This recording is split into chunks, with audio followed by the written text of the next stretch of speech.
Formulas लिखो सारे। ए plus B whole square. हाँ जी, तुम साइड पे बैठे हो आज, छोड़ दिया ग्रुप ये?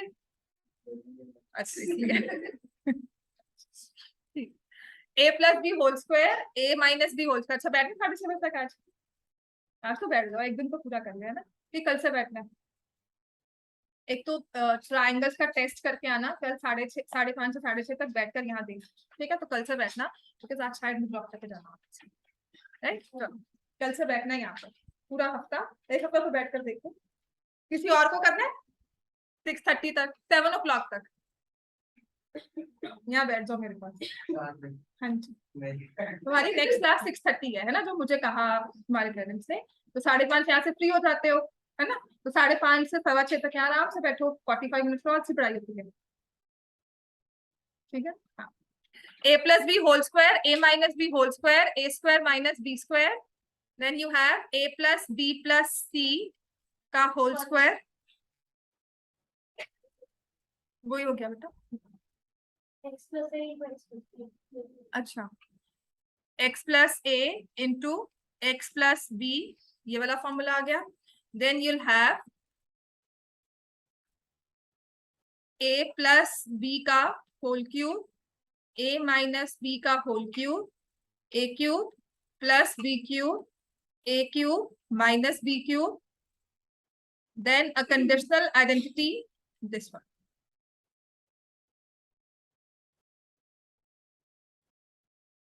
दो दिन ना ये फॉर्मूला से लिखेंगे, इसके बाद क्वेश्चन स्टार्ट करेंगे।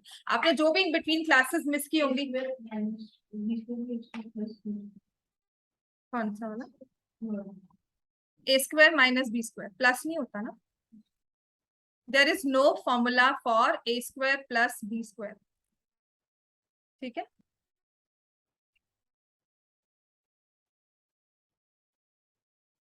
हाँ जी, लिख ले सारे फॉर्मूलाज। A plus B whole square क्या होता है? A square plus B square plus 2a। A minus B whole square, A square minus 2ab plus B. तो a माइनस बी हो चाहे a प्लस बी हो, स्क्वायर वाली टर्म हमेशा plus में रहती है, समझ में आ गया?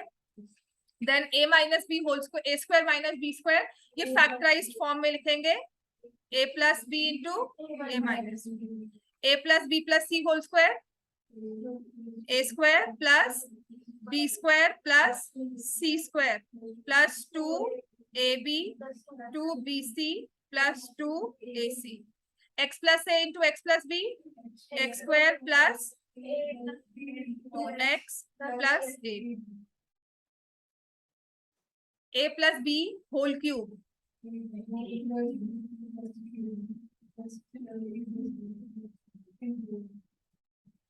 समझ में आ गया? And a minus B whole cube, a cube minus b cube minus 3ab a minus a cube plus b cube. ये होता है क्यूब ऑफ द सम, और ये है सम ऑफ क्यूब्स। हमने पहले क्यूब किया फिर ऐड किया, हमने पहले ऐड किया फिर उस एडेड नंबर को क्यूब कर दिया, ठीक है? तो यहाँ पर एग्जांपल लिख लो नंबर्स में। हम करेंगे 2 प्लस 3 का होल क्यूब, और एक है 2 क्यूब प्लस 3 क्यूब। दोनों का आंसर क्या होगा? 2 प्लस 3 कितना होता है? 5। 5 का क्यूब है, और ये क्या है? 2 क्यूब 3 क्यूब, 2 क्यूब क्या होता है? 8। 3 क्यूब है, इनको ऐड किया तो क्या आएगा? क्या दोनों सेम है? तो लेना भी नहीं कभी। a plus B whole cube is different from a minus B का, a प्लस बी का whole cube is different from a cube plus b cube. समझ में आ गया? And what is a cube plus b cube? a plus b square minus b। Very good.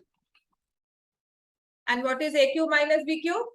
a minus b square plus ab plus. हाँ जी, समझ में आ गया इतना में? अब हमारी जो लास्ट और सबसे इंपॉर्टेंट वाली प्रॉपर्टीज में आ जाती है, वो है अगर हमें दिया हो a cube plus b cube plus c cube minus 3abc।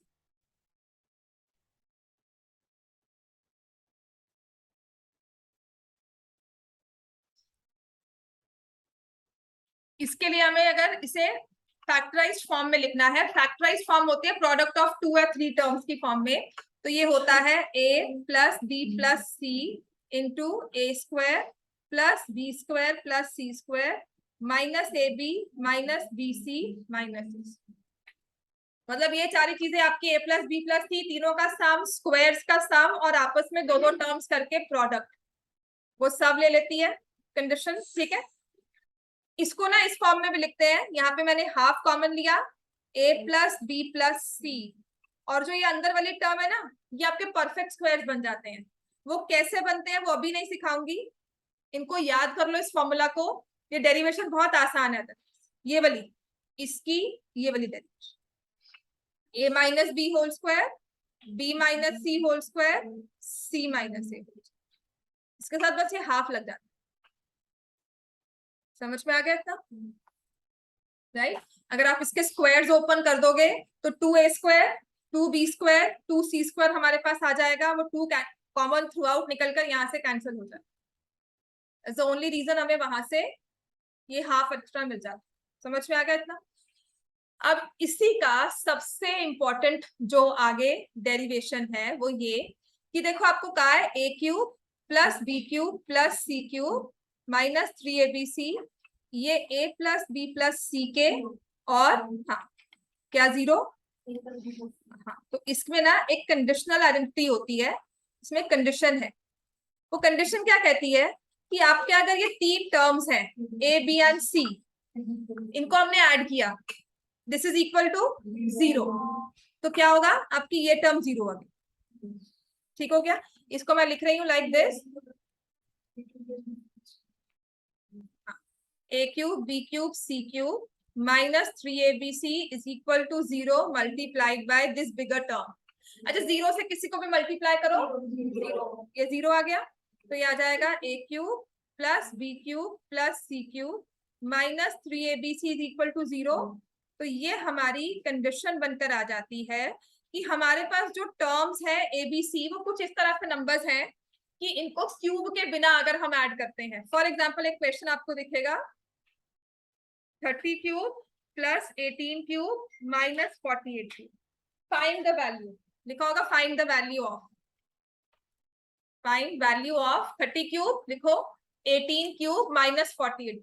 ये क्वेश्चन ना क्योंकि लास्ट के ना पिछले 2 साल से फॉर्मूला था डिलीटेड, राइट, अब है ये फॉर्मूला इस आपके टर्म में है, आपके साल में है, तो टीचर्स ने तो 2 साल से नहीं डाला ना, वो इस बार डालेंगी, राइट, क्योंकि इसमें क्वेश्चंस बहुत सारे हैं और वो मैंने सारे आपको क्लास में करवा दिए। तो उसने कहा है कि आपको क्यूब्स कैलकुलेट नहीं करने, वरना आप पहले 30 का क्यूब निकालो, 18 का क्यूब निकालो, 40 का क्यूब निकालो, प्लस माइनस करो, है ना, आपको क्यूब्स नहीं निकालने, without solving the cubes find the value.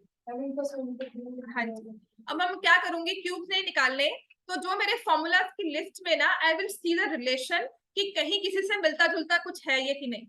ये क्यूब्स दिए हुए हैं 3 नंबर के, तीनों डिफरेंट हैं, तो a cube B cube C cube आ गया मेरे पास, राइट, तो मैं क्या करूंगी इसको, अब आई विल से कि अगर ये a है 30, b है 18, यहाँ पे तो प्लस चाहिए, तो c क्या है माइनस 48। समझ में आ रहा है? इस माइनस 48 को ना मैंने ऐसे लिख दिया कि ये 30 18 ये प्लस था और 48 अंदर क्यूब में चला जाए, सेम ही चीज है, क्योंकि माइनस का क्यूब क्या होता है माइनस, वो बाहर आ गया इसको सॉल्व करने के बाद, राइट। तो अब आपने इन तीनों नंबर्स को ऐड किया, a कितना था, b कितना था, c कितना था, सम क्या हो गया 0। तो जहां पर ये सम 0 बन जाएगा तो ये चीज किसके इक्वल आ जाएगी 3abc, 3 into 30 into 18 into 48, calculation करना ये काफी आसान हो जाएगा। ठीक है, तो 30 cube plus 18 cube minus 48 cube is equal to 3 into 30 into 18 into 48।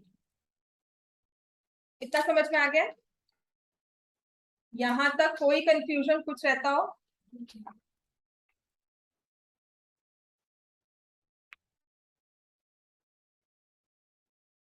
समझ में आ गया? चलो इसी पे क्वेश्चन लिखो।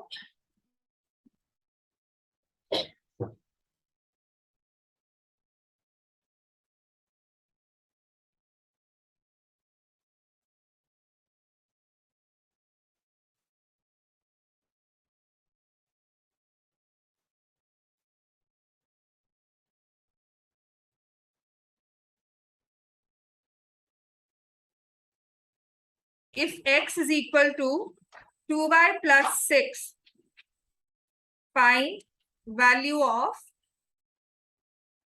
x cube minus 8y cube minus 36xy minus 216.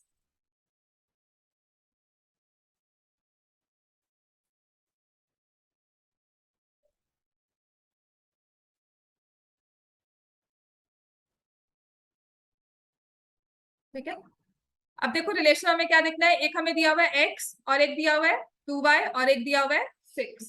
तो x की वैल्यू क्या है अपने पास, यहाँ पर अगर हम जिसकी वैल्यू हमें निकालनी है, हमारे पास आ गया x क्यूब, 2y दिया हुआ था, तो 2y दिया हुआ था, यहाँ पर हमारे पास क्या है 8y क्यूब। इस 2y और 8y क्यूब में कोई रिलेशन दिखता है, 2 का क्यूब है 8, y का भी क्यूब है 8, और 6 का क्यूब क्या होता है, वो भी टर्म हमें दी हुई है।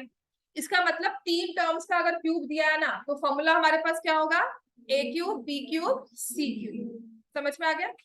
तो मैं क्या करती हूँ अब इसको, ये तीनों टर्म्स को यही ले आती, x minus 2y minus 6 is equal to 0 आ जाएगा, है ना। और हमारे पास क्या है, a plus b plus c is 0। ये 3 नंबर दिए होंगे, उनका सम 0 है, तो a cube plus b cube plus c cube minus 3abc किसके इक्वल आता है, 0। समझ में आ गया, रिलेशन समझ में आ रहा है हम कैसे इसे यूज कर रहे हैं।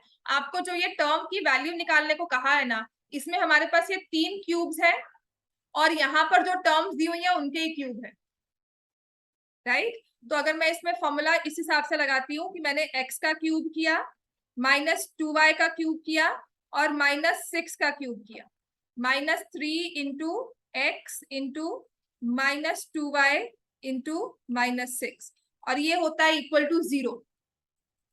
तो ये सॉल्व करेंगे अगर हम, तो it becomes x cube minus 8y cube minus 216 minus 3 2 जा 6 6 6 जा 36, और 3 नेगेटिव साइन है तो माइनस ही रहेगा, माइनस 36xy किसके इक्वल आ गया, 0। तो ये वैल्यू क्या आ गई, समझ में आ गया। This is our big application, हमारी जो डिफरेंट तरह से हो सकती है ऑफ दिस फॉर्मूला। लिखो इसको और फिर हम आते हैं स्टार्ट। ग्राफ लेकर आयो सब, चलो निकालो। क्वेश्चन नंबर 3 कर लिया था,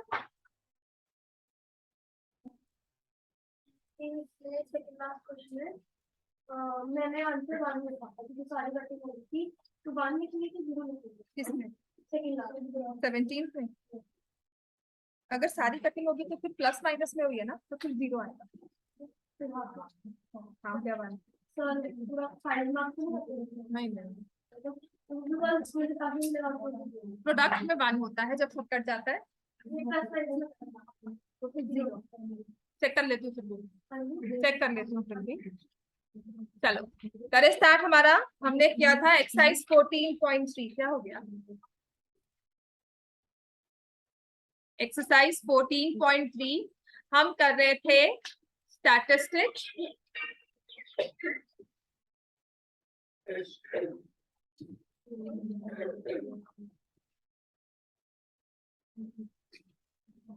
ठीक है, वी आर डूइंग स्टैटिस्टिक्स। हमारा चैप्टर जो है,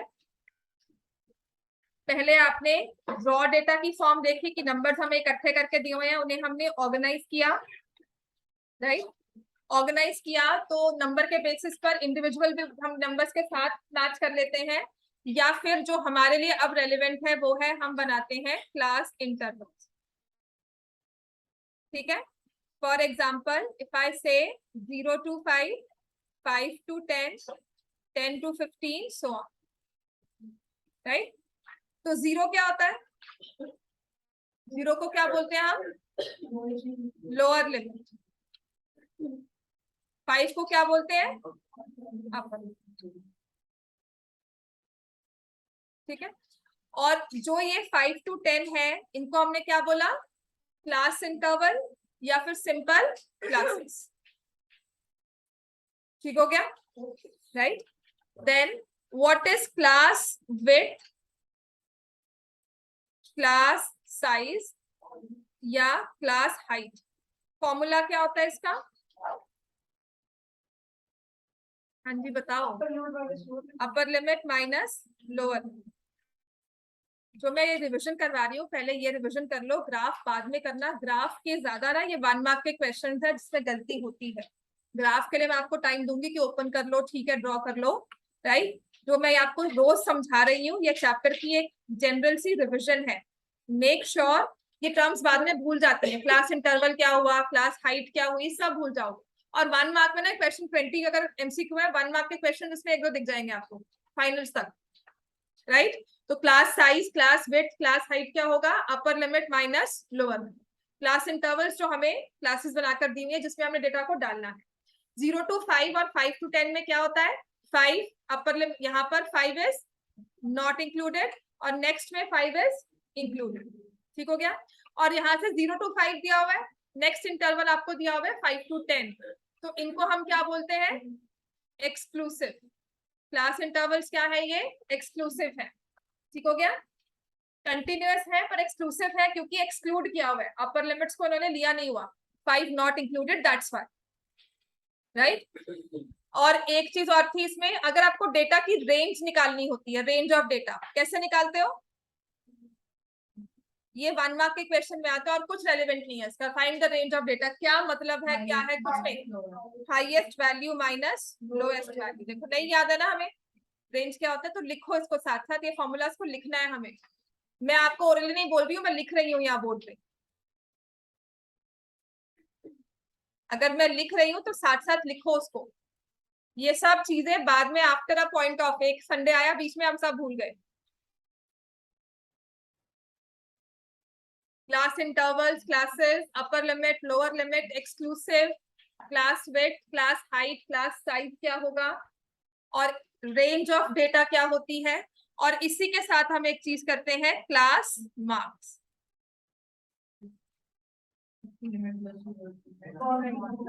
ठीक, upper limit plus lower limit divide by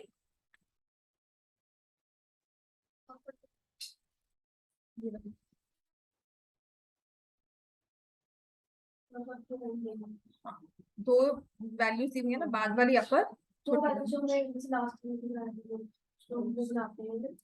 हाँ ग्रुपिंग बनाते हैं, जो हम टेबल्स बनाते हैं या फिर हम क्लासिफाई करते हैं इंफॉर्मेशन को। समझ में आ गया?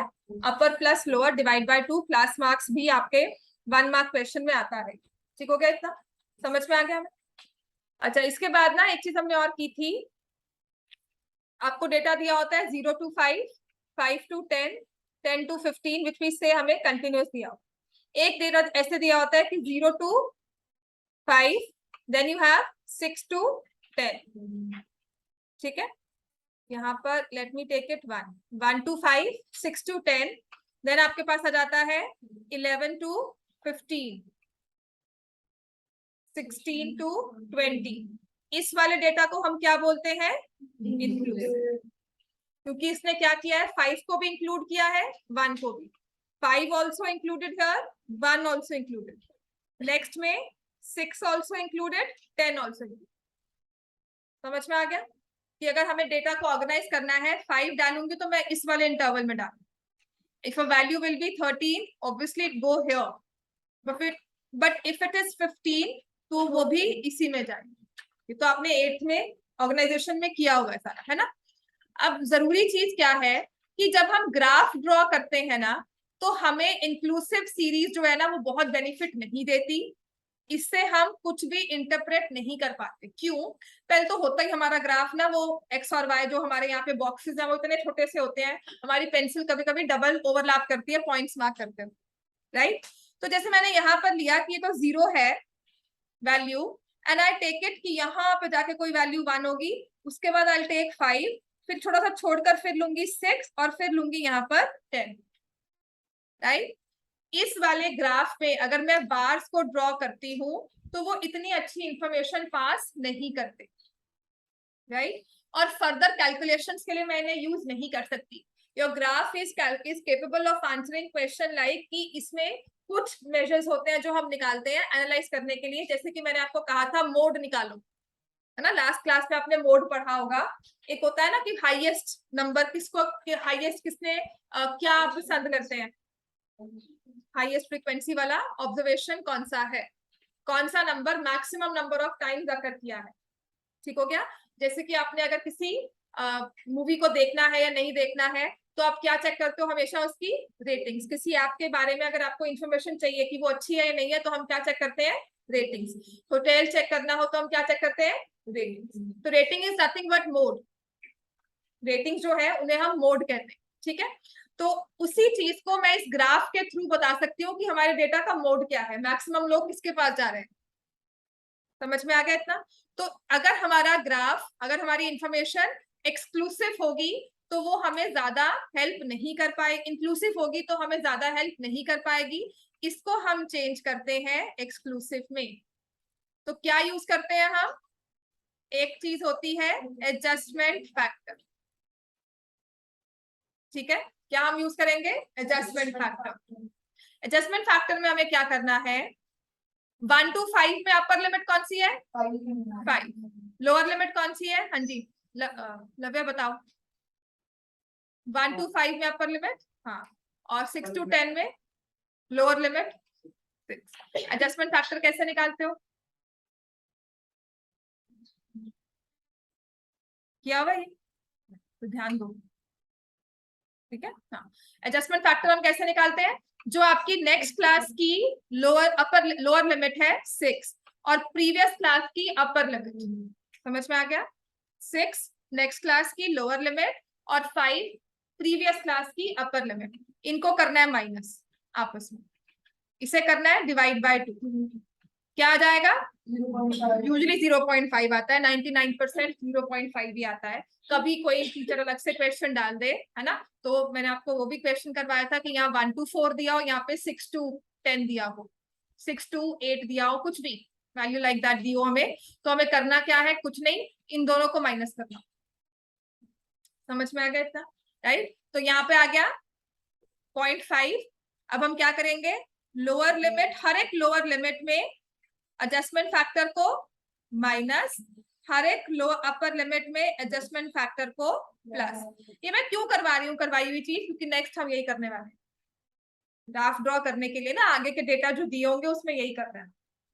समझ में आ गया इतना हमें, राइट। तो यहाँ पर हम करेंगे 1 माइनस 0.5, 5 प्लस 0.5, 6 माइनस 0.5, 10 प्लस 0.5। समझ में आ गया, लिखो सब। ये हमारा एडजस्टमेंट फैक्टर था, ये शो नहीं करना होता, ये सिर्फ अपनी अभी कैलकुलेशंस के लिए लिख लो। 16 माइनस 0.5, 20 प्लस 0.5। तो हमारी ना एडजस्टेड क्लास इंटरवल्स बोलते हैं उनको हम।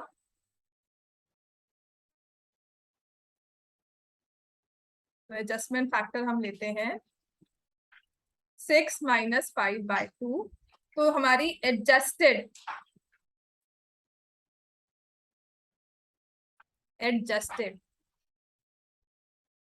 क्लासेस हो जाती हैं 0.5 to 5.5। ठीक है, नेक्स्ट क्या होगा, 5.5 to 10.5। नेक्स्ट क्या होगा, 10.5 to 15.5 एंड 15.5 to 20। समझ में आ गया, ये क्या हो गया, कंटिन्यूअस हो, जो यहाँ पे अपर लिमिट है वो यहीं पर लोअर लिमिट, कंटिन्यूअस आ गया हमारा, राइट। ये वाली तो माफ करेंगे, वो मार्क हो जाती है, 2 पॉइंट्स के बीच में मार्क नहीं करना। ठीक है, समझ में आ गया। इसका बेनिफिट पता क्या है, इस वाले डेटा में ना, जो आपके पास ये वाला डेटा है, आपके पास है 1 to 5, 6 to 10, ये 5.9 की कोई वैल्यू दिख जाए, कहाँ डालोगे उसको, 5.9 अगर मुझे दिखे तो मैं क्या डालूंगी उसको, तो एडजस्ट कर सकती हूँ नहीं, तो कहता है या तो 1 से लेकर 5 तक या 6 से लेकर 10 तक, 5.9 कहीं नहीं आता। और इस वाले डेटा में can I adjust a value of 5.9, yes, continuous का बस यही फायदा हो, और ये यूज करते हैं हम जब वेट्स की बात करें या हाइट्स की बात करें, राइट। चल,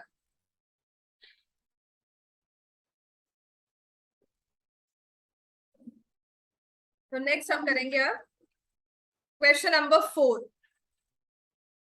page number 259, question number 4, book का पेज 259, क्वेश्चन नंबर 4 स्टार्ट कर दो। थर्ड क्वेश्चन कर लिया था सबने? कर लिया था?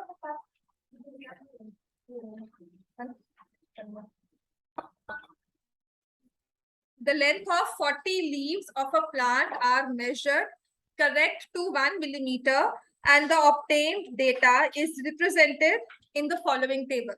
आपको टेबल दिया हुआ है 118 to 126. This is length in millimeters.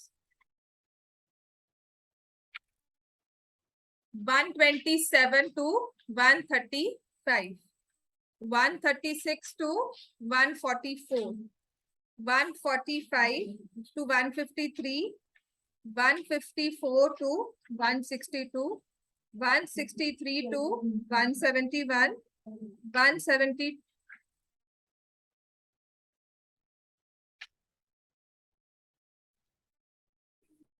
फिर इसमें लिखा हुआ है नंबर ऑफ लीव्स 3, 5, 9, 12, 55, 5, 4, 3, 2, 5, 4.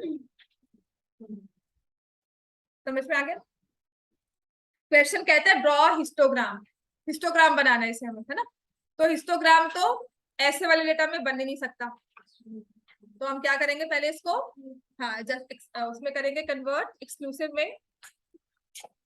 तो हमारी यहाँ पर ये रफ में आप शो करोगे कि 127 minus 126 divide by 2 is equal to 1/2 which is 0.5। ये हमारा होता है एडजस्टमेंट फैक्टर।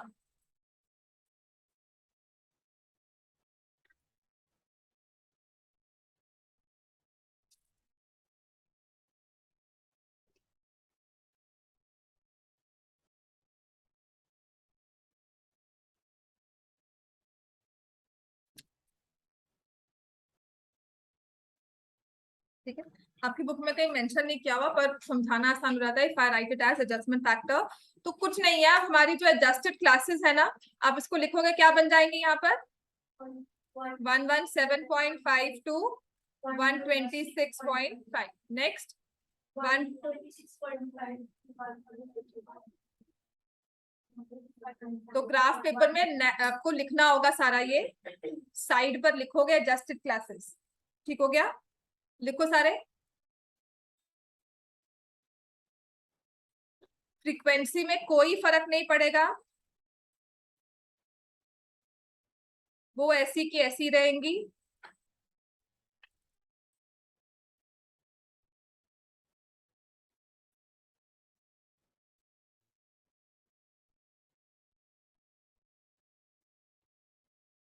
ठीक है,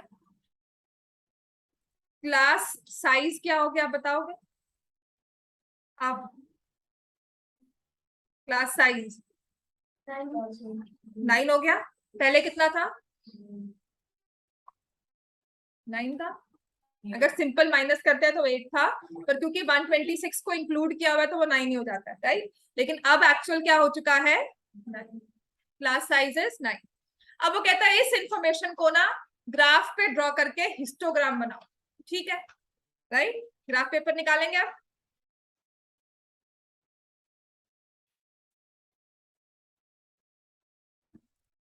आप ना। आप क्या करोगे, जब आपने ये सारा क्वेश्चन लिख लिया है, एडजस्टमेंट फैक्टर निकाल लिया है, तो ये आप क्लासेस के साथ पूरा डेटा दोबारा से ऐसे लिखकर शो करोगे कि आप इसको ड्रॉ कर रहे हो। समझ में आ गया? 3, 5, 9, 12, 5, 4, 2 सारा साइड बाय साइड लिखना है। तो ग्राफ के साथ एक फ्री पेपर का, या जहाँ पे क्वेश्चन कर रहे हो वहां पे लिखना है, राइट। अब निकालेंगे ग्राफ। तो समझ में आ गया? ये आपका मिस हुआ था पिछले 2 दिन से, है ना। समझ में आ गया कि नहीं आ गया? चलो बनाओ फिर ग्राफ।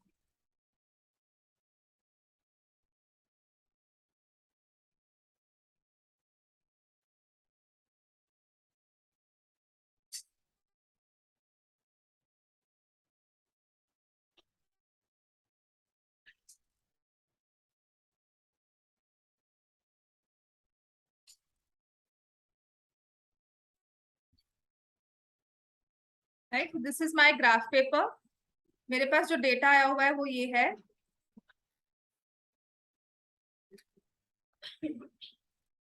117.5 to 126.5। मैं यहाँ पर 3, 5, 9, 12, 5, 4, 2 ये आ गया, राइट। और ये हमारा इंटरवल चल रहा है टिल 180.5, राइट। मैं पूरी इंफॉर्मेशन दोबारा नहीं लिख रही। इसको ड्रॉ करना है वही, पहले हम एक्स एक्सिस ड्रॉ करेंगे, then I will draw Y axis. समझ में आ गया, राइट।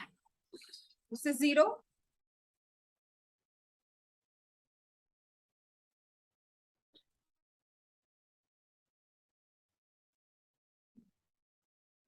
दिस इज एक्स, और यहां से इसको एक्सटेंड कर देंगे आगे, तो ये हमारे पास बन जाएगा। ठीक हो गया। एक्स एक्सिस पे मैं क्या शो करूंगी, लेंथ इन एम। बाय पे हम क्या शो करेंगे, नंबर ऑफ लीव्स।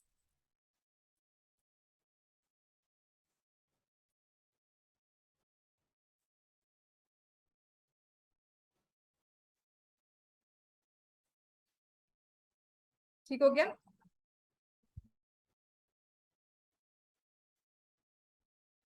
हमारा इंटरवल कहां से स्टार्ट हो रहा है, 117.5 से, है ना। और हमने यहाँ पर कहां से स्टार्ट किया है, 0। इंटरवल हमें लेना है 9 पॉइंट्स का, है ना, 9 का। और यहाँ पर मैं कह रही हूँ कि नहीं जी, यहाँ पर अगर मैं लूं, पहले मैं शो करूंगी कि दिस इज 117 से पहले की वैल्यू ले, या कुछ भी हम स्टार्ट करें तो वो 0 से नहीं आएगा। अगर मैं डायरेक्टली यहाँ पर लिखती हूँ 117.5, तो ये क्या करता है, एक मिस इन्फॉर्मेशन पास करता है कि पहले 0 से लेकर मैं 117 तक पहुंची, है ना, उसके बाद मैं इक्वल इंटरवल्स ले रही हूँ। तो ये क्या हुआ, तो इसके लिए हम क्या करते हैं, यहाँ पर किंक रखते हैं, ठीक है। और थोड़ा सा अपने ग्राफ को नीट शो करने के लिए मैं यहाँ पर 117 नहीं शो कर रही, मैं यहाँ पे शो कर रही, लिखना थोड़ा आसान हो जाए, और कुछ नहीं। 117 किंक शो कर दिया, 117 यहाँ आ गया, तो इसके बाद वैल्यू क्या आएगी, 126.5। हमने 1 ही बोल 2 से लेकर बेटा पता क्या होगा, नहीं मैम, मतलब हमने हाँ पूरे 1 को ले लो, स्केल ले लो, 1 centimetre is equal to 9 mm, ठीक है। क्या हो गया, नेक्स्ट हमारे पास आ गया 126। उसके बाद हम क्या लिखेंगे, 135.5। नेक्स्ट इज 144.5, ठीक है। थोड़ा सा मेरा यहाँ पर मेसी होता है ये वाला काम। 153.5, पता क्या करना है इसमें, ऑफ कोर्स यहाँ पर ऐसे लिखोगे तो आई फील अनटाइडी हो जाता है, ठीक है। पता क्या करना होता है, आप तो कर सकते हो, अपने ग्राफ को टिल्ट कर लो, राइट, और इसमें ऐसे लिख दो, if this is the value तो I will write it as, कुछ नहीं करना, यहाँ पर इसको ऐसे लिख दो 117.5। समझ में आ गया। ये नेक्स्ट हमारे पास आ जाएगा 126.5, राइट। जो चीज हम हॉरिजॉन्टली लिख रहे हैं उसे वर्टिकली लिख लो, अगर लिख सकते हो, बिकॉज आई सी बहुत से लोग अच्छे से टाइपी से लिख लेते हैं, लिख सकते हैं, बहुत अच्छी बात है, नहीं तो right it like this 135.5, then you have 144.5, then next you have 153.5, next you have 162.5, ठीक है, 171.5, 180.5। समझ में आ गया। और इसमें जरूरी क्या होता है, हमें लिखना है स्केल। स्केल और एक्स एक्सिस हम क्या लिखेंगे, 1 सेंटीमीटर इज इक्वल टू 9 है, बस इतना सा काम है। अगर आपको 1 यूनिट लिखा है तो वैसे, बिकॉज आप सीन लिखा होता है 1 सेंटीमीटर, क्योंकि ये ग्राफ 1 का होता है ना, इसीलिए लिखा है। अगर स्कूल में 1 यूनिट मानते हैं तो ठीक है, बिल्कुल ठीक है, तो इसमें मेरा यहाँ पे तो क्योंकि 1 यूनिट ही लिखा हुआ है बुक में, ठीक है। आप टीचर से पूछ लेना अपनी कि वहां पे 1 सेंटीमीटर लिखना है कि 1 यूनिट लिखना है। समझ में आ गया इतना? अब हमें नंबर ऑफ लीव्स दिया हुआ है 3, 5, 9, 12, 5, 4, 2। क्या स्केल ले? बाय 1 का ले ले या फिर 2 का भी ले सकते हैं, एनी हाउ। चलो 1 का ले लो। I will have it 1, 2, 3, 4, 5, 6, 7, 8, 9, 10, 11 and 12। 13 तक लेते हो, मेरा भी नंबर एडजस्ट हो गया यहाँ पे। 1, 2, 3,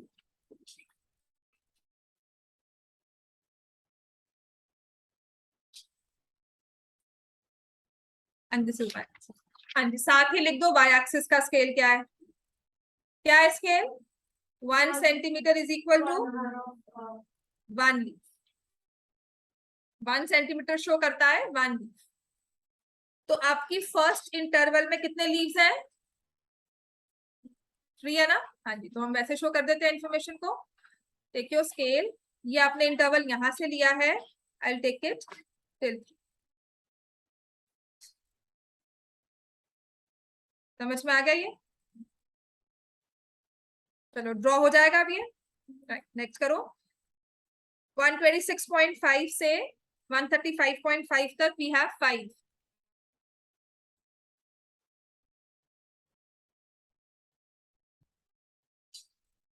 नेक्स्ट है 9। यहाँ तक शो करूंगी। और देखो डेटा कंटिन्यूअस होता है तो इसको ड्रॉ करना भी आसान है। आप सोचो 1 पॉइंट छोड़कर आपको कितनी शार्पन्ड पेंसिल चाहिए होगी कि आप डिफरेंस शो कर सको कि मैंने एक यूनिट छोड़ा हुआ है बीच में। ठीक है ना? और वैसे भी वो इंटरप्रिटेशन करने में वो वाला ग्राफ बिल्कुल भी सही नहीं होता। ऐसे भी आपको ग्राफिकल तो है नहीं इस साल तक। Let's see next and you have 5 again.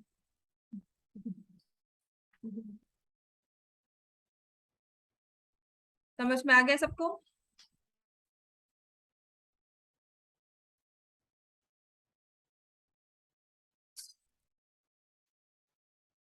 Graph का काम है ना, तो इतना सही होगा। या तो वो कहेगा हिस्टोग्राम ड्रॉ करो, है ना, या फिर ना एक नेक्स्ट वर्ड आएगा फ्रीक्वेंसी पॉलीगन। ग्राफ में दो ही चीजें हैं, या तो सिंपल सा बार ग्राफ आ गया, ठीक है, या उसने कहा है with the help of a bar, bars बनाकर शो करो, तो वो हिस्टोग्राम होगा। एक नेक्स्ट होता है फ्रीक्वेंसी पॉलीगन। अगर आज हो गया तो आज करवा दूंगी, वरना कल हम आराम से करेंगे फ्रीक्वेंसी पॉलीगन। अच्छा, पॉलीगन क्या होता है? पॉलीगन क्लोज्ड फिगर है ना। क्लोज्ड फिगर है, स्ट्रेट लाइन से बनी हुई क्लोज्ड फिगर। तो जो हमारा फ्रीक्वेंसी पॉलीगन है ना, वो भी क्लोज बनाना है हमें। इसी के बेसिस पर हम उसको कल करेंगे। हिस्टोग्राम बन गया जी हमारा। एंड जब भी ग्राफ बनाओ ना, उसके ऊपर लिख दिया करो ये क्वेश्चन नंबर 4 है। पेपर में ना बड़ा हेल्प अच्छा लगता है। या फिर क्वेश्चन नंबर 4 लिखा हो, या फिर लिखा हो graph showing length of 40 pieces. जैसे यहाँ पे 40 लीव्स या ग्राफ की ना कोई एक इन्फॉर्मेशन लिखी होती है, तो लिख दिया करो this is question number 4, graph showing distribution of 40 leaves, ठीक है, अकॉर्डिंग टू देयर लेंथ। जैसे आप साइंस का कोई डायग्राम बनाते हो, कहते हैं ना उसको लेबल करो, उसके ऊपर लिखो हेडिंग, क्वेश्चन यहाँ पर भी लिख दिया करो, इट्स इंपॉर्टेंट। समझ में आ गया? तो draw histogram to represent the given data, और हिंट दिया हुआ है first make the class intervals continuous, वो हमने बना ली है। Second part, is there any other suitable graphical representation for the same data? Yes, frequency polygon, line graph जिसे कहते हो। फ्रीक्वेंट लाइन ग्राफ की जगह हम कहेंगे फ्रीक्वेंसी पॉलीगन। लिखो frequency polygon. is there, is it correct to conclude that maximum number of leaves are 153 mm long? No? Why?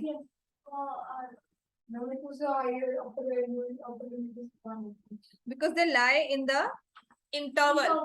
वो interval में लाई करते हैं, ऐसा नहीं है कि वो उनको सिंगल वैल्यू दी हुई। ठीक हो गया? हाँ ठीक है। We can conclude that maximum number of leaves lie between 144.5 to 153.5. There are infinite values in that particular interval. That's why we cannot conclude. समझ में आ गया हमें ये? कोई कंफ्यूजन यहाँ पे नहीं? समझ में आ गया? अच्छा, अब ना तुमने पीछे वो नहीं किया होगा ये वाला क्वेश्चन।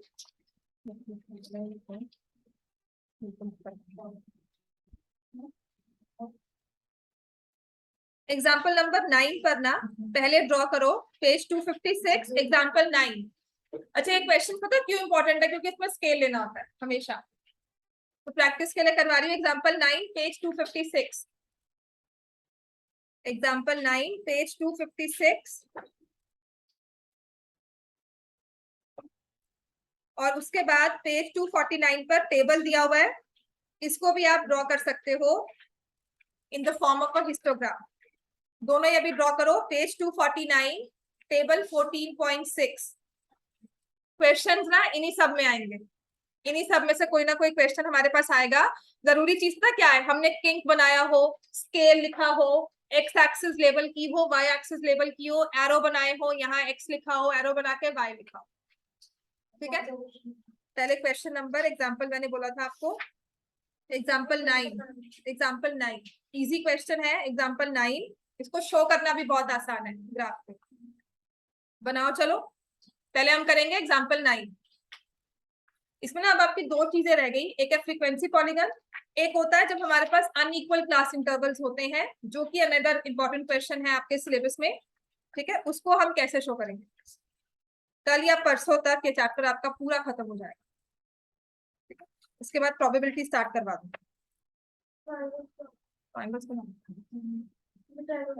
लाइन्स एंड एंगल्स याद कर रहे हो सब साथ साथ? पहले से बेटर हुआ है लाइन्स एंड एंगल्स? पढ़ा कर जाके लाइन्स एंड एंगल्स करा होगा। पेपर दिया था, मतलब टेस्ट लिया था मैंने फ्राइडे को, है ना? उसके बाद कुछ पढ़े हैं हम? होमवर्क दोगे तो हम पढ़ाई करेंगे, अदरवाइज हम क्यों पढ़े, है ना? अब खुद कहते हो कि मुझे मैम इस क्वेश्चन में प्रॉब्लम आया, तो उसे घर जाके लिखना है। कल टेस्ट होगा, पढ़ कर आना तुम्हारा 5:30 ऑनवर्ड्स, यहाँ बैठना आराम से। ठीक है, चलो करो question next.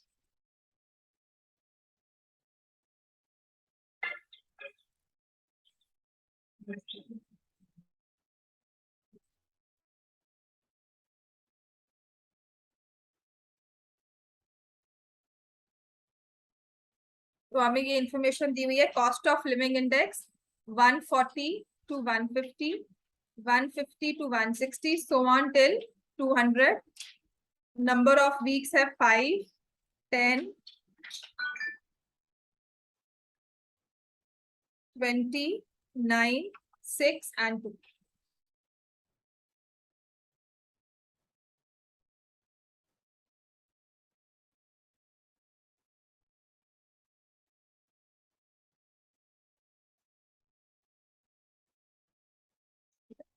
So now we will have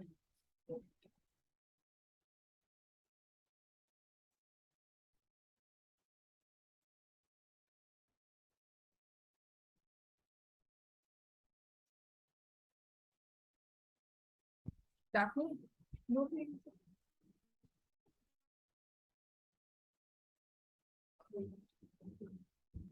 so we'll write here cost of living index.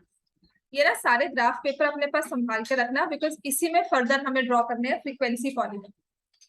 ठीक है, class cost of living index, और यहाँ पर है नंबर ऑफ वीक्स।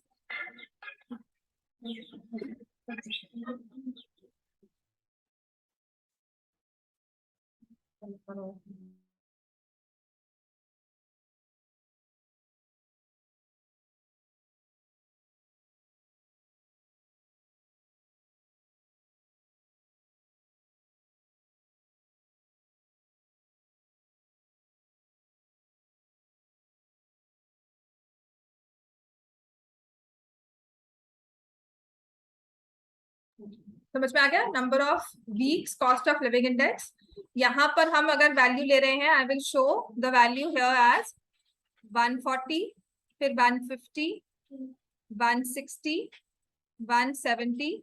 हाँ, तो हमें यहाँ पे क्या लगाना है? Then we have 180, 190 and 200। और फिर साथ में लिखना है स्केल एक्स एक्सिस। तो क्या लिखेंगे?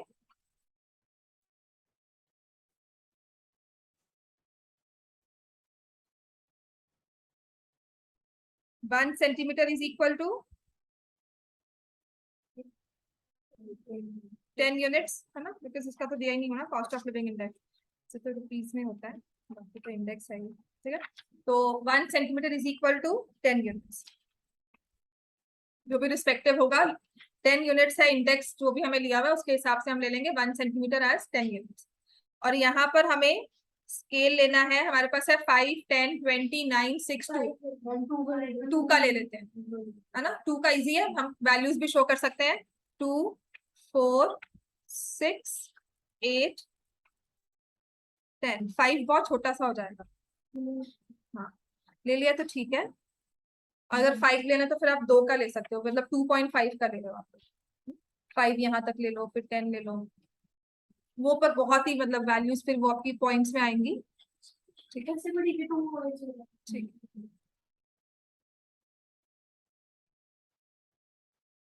ठीक हो गया बच्चे, है ना? तो सबसे पहले नंबर हमें शो करना है 5, और स्केल वाई एक्सिस पे हम क्या लिखेंगे, 1 centimetre is equal to 2 weeks. Scale लिखना है 1 centimetre is equal to 2 weeks. तो पहले हम शो करेंगे 5।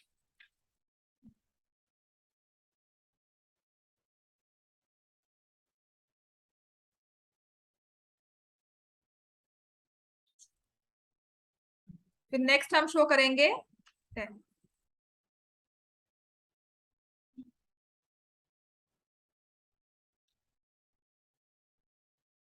फिर हम शो करेंगे 20।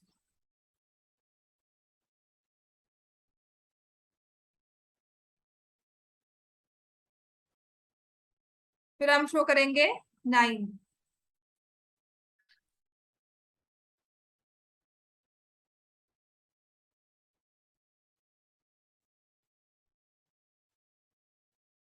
Six and 2।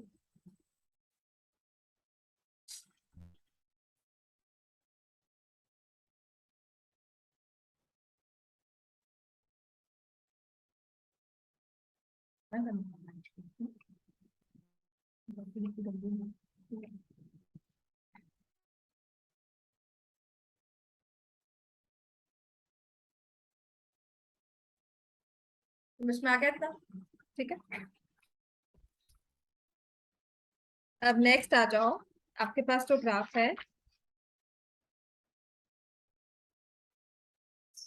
टेबल 14.6 दिया हुआ है, पेज 249, इसे भी ड्रॉ कर लो। 14.6 टेबल, पेज 249। डेट्स आपको दिए हुए 30 to 35, 30.5 to 35.5, 35.5 to 40.5, 40.5 to 45, और हमें दिए हुए हैं नंबर ऑफ स्टूडेंट्स। तो इसका भी आपको हिस्टोग्राम ड्रॉ करना है। याद रखने वाली हमारी इंपॉर्टेंट चीज क्या है, किंग।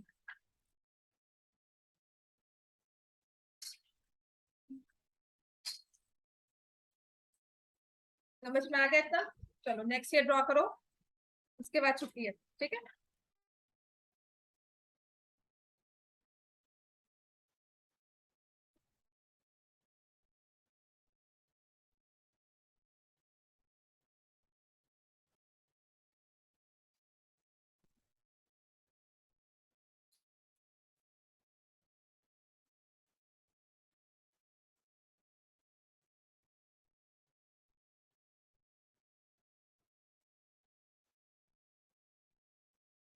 चलो ड्रॉ ड्रॉ करो, नेक्स्ट बुक है, चलो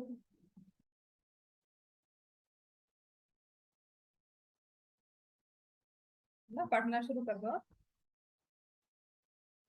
तक सभी गौतम, हसनी, लक्ष्य, आबिद, सामनी, सुरेन, मंदन, मंदन, दीदी, निकिता, निकिता,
14.6 वेट्स आपको दिए हुए हैं, 30.5, 35.5, देन 9।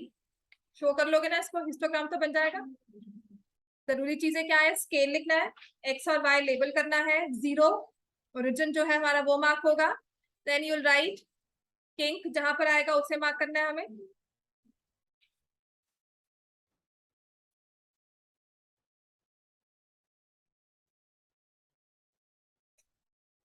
हो गया तो हो गया, ठीक है। कल सिर्फ दो चीजें रह जाएंगी, फ्रीक्वेंसी पॉलीगन और अनइक्वल क्लास इंटरवल्स दिए हो, दोनों ही इंपॉर्टेंट है, मुश्किल कुछ भी नहीं है, बस है ही आपके पूरे चैप्टर में ये फ्रीक्वेंसी पॉलीगन और हिस्टोग्राम।